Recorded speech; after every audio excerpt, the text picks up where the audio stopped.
everyone, welcome back to PyLadies Con 2025. I'm sure you all are having a great time here, right? Now I'm super excited to introduce our next talk, that is how to teach your language to Python with CPython by Sofia Toro. Sofia is a computer engineering graduate and currently an intern at Sinks. Sophia is also passionate about tech communities and even co-founded few of them, like Google Developer Student Club Univel, the Bolivian hub of artificial intelligence, and JS Bolivia. Sophia is also an active member of a Google Developer Groups, Cochabamba, where Sophia contributes both by helping organize events and also by giving talks at meetups and conference. Sophia, the stage is all yours now. Over to you. Hi, I'm Sophie. Thank you for being here at PyLadies and today I'm going to talk you about how to change Python to your language, or if you're learning a new language, it can be a fun way to get some practice too. But why would we change code into another language? Even though this is not the main topic of this talk, I found really interesting that there is actual research on this. This paper here states the considerations that we should take when designing a new localized programming language. For example, did you know that there are Chinese characters that look pretty similar to parentheses but aren't? So it's usual for Chinese students to get confused because of this when they are learning to code. And this another paper found that usually students learn to code before learning English. So an error message can become really overwhelming because it's not anymore an instruction about how to fix your code, but it's something fatal, like something has failed. And because of this, there is a programming language which was inspired by Python and also built on top of it called Hedy. This is a project from the professor Feline Hermans, and if you read her work, you will notice how passionate she is.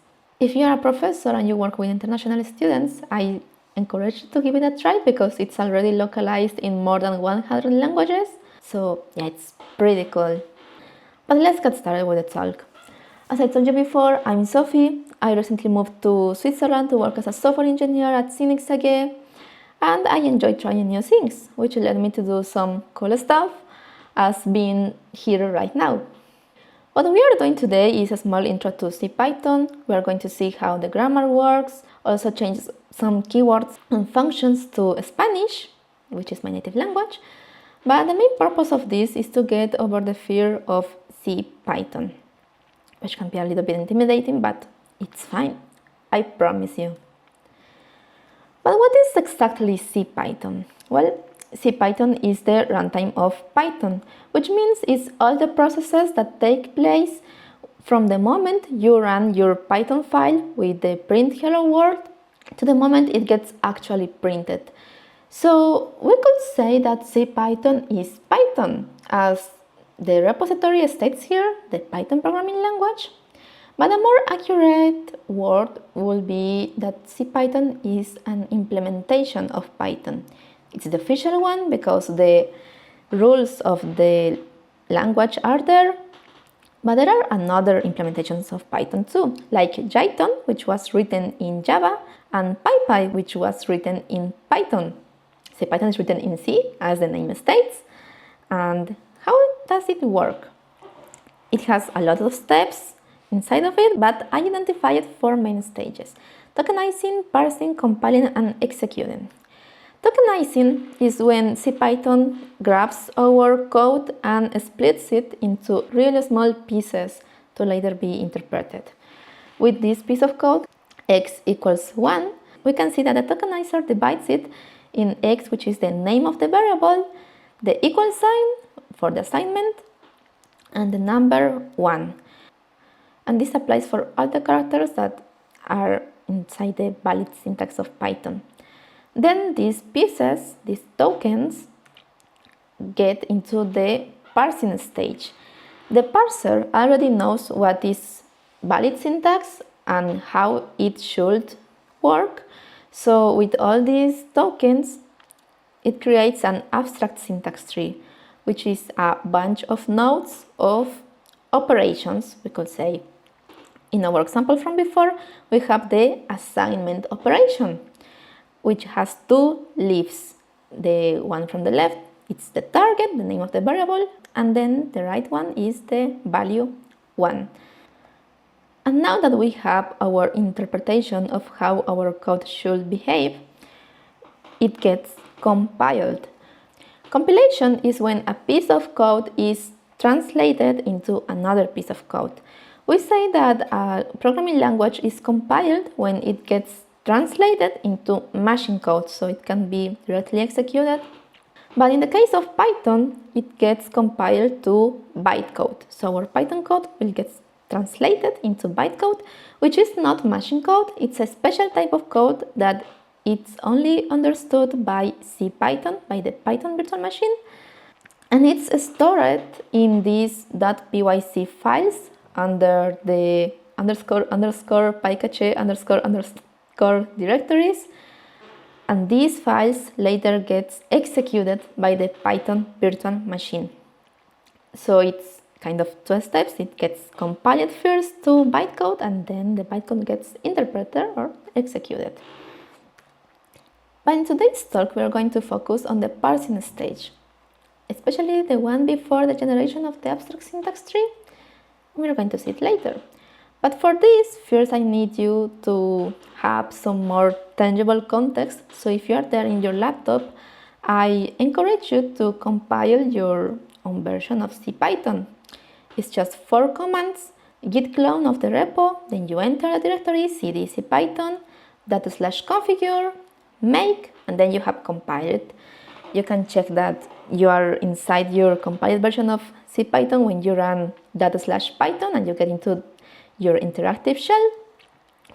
And inside the repo, we find the doc directory, which is the documentation source, also the grammar, which contains all the language definition, which is the part that we are going to see to change Python to Spanish in this case. We also have the lib and modules directories, which contains the standard modules written both in C and Python. The objects, because everything in Python is an object, PyObject, and the core types. The parser, and Python, that is the interpreter or the Python virtual machine itself.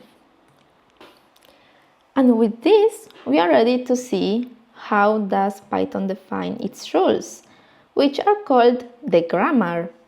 We can say the grammar are the rules for the syntax of Python, and it's what we are going to modify to change Python to Spanish. All these rules are inside the grammar file, which is python.gram, and the only 5 syntax rules of this file that you have to know to get started are these ones: start to repeat, plus for at least 1 repetition, square brackets for optional parts, pipe for alternatives, and parentheses to group. Let's see with an example. If we want to define a rule for a cup of coffee, we have our coffee, which must have a cup. It must also have at least 1 shot of espresso, but can have many, so we put the group in parentheses and the plus sign. It can have water, but it is optional, so square brackets. And it can have milk, but it's optional too. And as you might have noticed, milk doesn't have quotation marks, and this is because milk can be full-fat, skimmed, or soy milk, so it is another rule, and it gets referenced by coffee. With this, we can think about the while statement and how it's structured. We have the while keyword, then we have our Boolean expression, the colon, and the code block. We can also have an assignment expression instead of a Boolean expression. And optionally, we can have an else block, which is the else keyword with code block later. And if we go to this python.gram file and search for while_stmt, we will find the definition of the while statement, which is as we told before. We have the while keyword, then we have a naming expression, colon, a code block, and an optional else block in square brackets. This naming expression is referenced because it's another rule, and it can have the name of the variable that we are going to assign, or can also be a Boolean expression, which is another rule that is defined also there. And with this, we are ready to kind of mess up a little bit with code, and we are going to start by changing the keyword pas, which is pasar in Spanish. So if we look for a small underscore stmt into the python.gram, we will find this piece of definitions, of small definitions, and there is the keyword pas, which references to a C method which has the behavior of the pass keyword, and we are going to change it to also accept pasar with the pipe operator, so you can write either pass or pasar. To make our changes to have effect, we have to regenerate the parser, because the parser grabs this grammar file and then it knows how to interpret the tokens that we have seen before to build the abstract syntax tree. We regenerate it with the command make regen-pigeon, and after this we have to recompile Python again, also with the commands from before, /configure and then make. So let's see it. Here I have my already modified and recompiled version of CPython, and if we enter to the interactive shell again with /python and we write a simple function, we can see that it works. So we can start to change another keywords too, as if to si, else to si no, for to para, while to mientras, and we can basically change all the keywords that we want. I already did it, and I have an example for you with the FizzBuzz algorithm, which I already have here. Let's run it. We can see that it works, and it was written in Spanish. But if you have paid attention close enough, you might have noticed that print and range are still in English. So let's change them too. To change the print function, we are going to the blt in module.c file, and there we are going to search for built-in underscore methods, and there we are going to see the definition of many built-in methods, including print, which is the print keyword and that calls another C method. So we're going to use the same strategy that we did before, and let's just add another line with our print in Spanish, which is imprimir, and we'll call the same method that calls print, so it should work. Let's try it. I already have it here. And now let's change our FizzBuzz algorithm to fully Spanish. And it just works. And the first time I did it, it felt really wow. So I really encourage you to do it also in your language, and if you do it, then congrats. You just have changed Python to your language or a language that you're learning, and that's a really big achievement. And you can tell now that it's not that scary to change a programming language. You don't have to be a compilers engineer to do it. You just have to know where the right places are. And well, if you want to deep dive in this, there is a really good talk from Savannah Bailey, which was given in the EuroPython of this year, called "You Don't Have to Be a Compiler Engineer to Work on Python." Savannah is one of the CPython core developers, and now she's also the version manager of the next versions of Python. And yeah, I admire her a lot. I also recommend you the book CPython Internals from Anthony Shaw. And you can find a lot of talks about CPython in the EuroPython Conference YouTube channel and also in PyCon US YouTube channel. Actually, the talk from Savannah is in the EuroPython channel and talking about PyCon US. Usually, they open the travel grants program in December, so I encourage you to check it and apply. And who knows, maybe you get a travel grant and you can go to the PyCon US, because it's not just a conference. I had the pleasure to get travel grants this year, and I went. We had some candies exchange with the Python in Spanish community. We also had some happy hours at the sponsors' offices like Duolingo, also some raffles from AWS that you can see there. Talks not only in English but also in Spanish, as the one that one of my closest friends gave there. And there is also something interesting that happens at PyCon US and also in NeuroPython, which are the sprints. It's the last week of the conference, and you can go and contribute to open source projects. And one of the projects that are there is CPython. And you can just go look for an issue, and there are going to be other CPython contributors and even some CPython core developers that can help you and guide you. And this year I just got a PR merge on the repo, so I felt really proud of me. And I'm sure that if you have the chance to go, you are not going to regret it. So check the PyCon US website, apply to the travel grants, and that's all. Thank you so much for all your attention.